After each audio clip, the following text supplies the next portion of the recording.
Hello and welcome back, ladies and gentlemen, to another Historical Humans Reacts. And today we are looking at a news article that came out that talks about the description of Alexandria's lighthouse found in ancient Chinese writings. And before we dive too far into it, today's video has been sponsored by us. We launched a new project called the Humanitarian Collections. There will be a link in the description down below where we are selling t-shirts to donate to charity. And this month we are supporting the Trevor Project, which supports LGBT suicide prevention. But besides us sponsoring our own episode, you want to dive into the meat and potatoes of this here article? Today's content of stuff you came for is there has been discovered a description of the Lighthouse of Alexandria in a Chinese text. The text in question is Zhao Rukuo's Zhufanzi, which was written between 1224 and 1225. And translation of the text means a description of barbarian nations or the records of the foreign people. I like the second one better. Oh. Uh, but yes, what is miraculous about this is that during the 13th century, there was no direct contact between the Mediterranean Sea, at which the Lighthouse of Alexandria rested, and China, which some of you may remember borders the Pacific Ocean.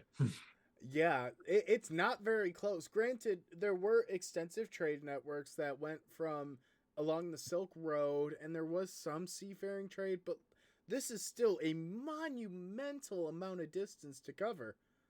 Yeah. Unless you're a part of the Silk Mongol Road is horde. not. Yeah, the Silk Road is not, one person traveling all the way from China to the Levant. It's a series of small roads of people going from A to B, then someone else goes from B to C, just sort of constantly handing things off like a water fire brigade. Just pass the bucket, pass the bucket, pass the bucket.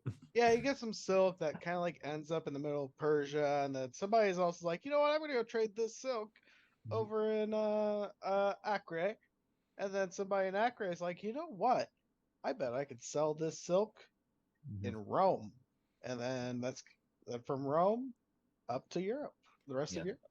Yeah. What is kind of interesting though is Zhao Rukuo, who was the author of Juvanji, was able to gather this information about the distance lands based off of his time working as a supervisor of maritime trade in Quanzhou in the Fujian province. So he did this entirely from China. Yeah. Yeah, he does it entirely from China, and as a part of that too, he has some interesting terms for the places that he describes. For example, the city of Alexandria, which is located in Egypt, is referred to as Ejentuo, which is the Cantonese transliteration of the Arabic name for the city. Egypt at this time is under Arabic rule, and so he is basically taking he's basically taking another word for the city, transliterating it, and giving it a and calling that what it is, which is about the basics of how you get most words and most name places in English. That's how we get like Germany, even though it's Allemand. Yeah. Alaman is like the French version, I believe. Yeah, but they all But follow yeah, Deutschland. Deutschland. Deutschland. Yeah. It's how you go from Italia to Italy. That's an easy one. Or Irene to Ireland. Or Cumbre for But, Wales. yeah, yeah. My personal favorite in all the transliterations that the article talks about is Egypt is referred to as Wusili, and that appears to have absolutely no parallel anywhere else. We have no idea how he got this word. And it's just in the land of Wusili. And it's like, I do kind of like that it's I kind of like the Alexandria translation. Um, or transliteration of Alexandria. Like Yeah, the it, Arabic word. Yeah. yeah, it kind of just sounds the same. Like at least it's close.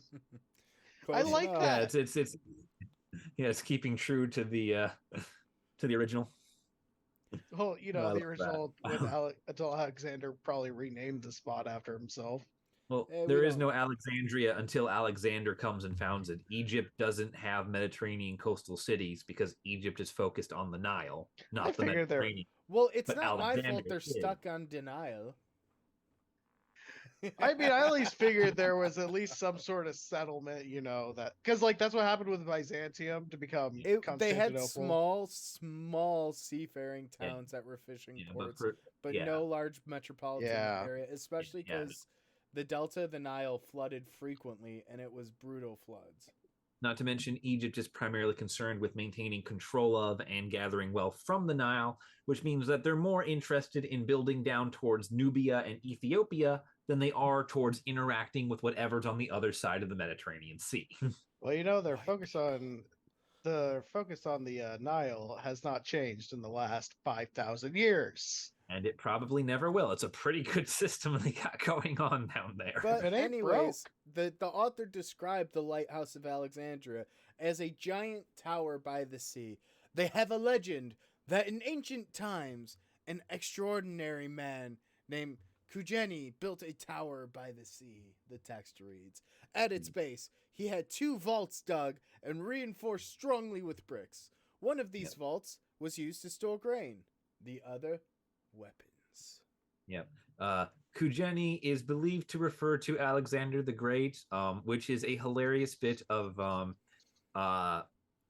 historical telephone going horribly wrong because for two reasons. Number one, Alexander and Kujeni share, that it's not very similar names. Number two, Alexander had nothing to do with the Lighthouse of Alexandria. Alexander founded the city of Alexandria.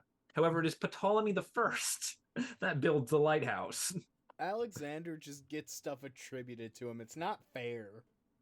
Yeah, but with this book, one of the best parts is it is almost a truly global enterprise that Zhao Rakul took upon himself, as he describes over 60 different countries.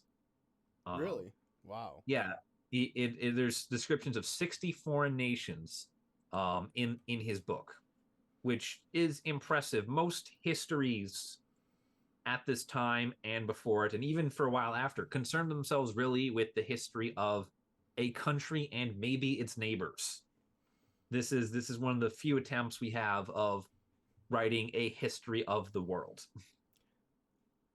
I personally find it very interesting, though, that he slightly misattributed the size of the lighthouse, that stated that it was 2,000 feet tall and could store 20,000 people, when in reality the tower was probably 330 to 380 or so feet tall, which, don't get me wrong, is huge. It would have been able to project light about 30 miles out to sea, or about 50 kilometers.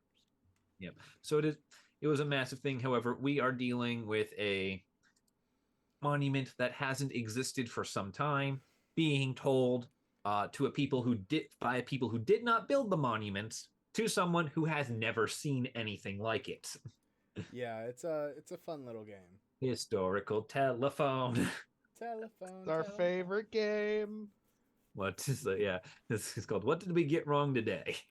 But I think that's actually a good point to put a little bookmark on this. We talked about the interesting little discovery here, and yeah. Anyways, thank you guys for watching. Please be sure to check out the Humanitarian Collections, guys. We really are proud of what it's become, and it's for a good cause. And if there's anything you're going to do today, please check out one of our other videos in this series. We like to talk about the news and current times.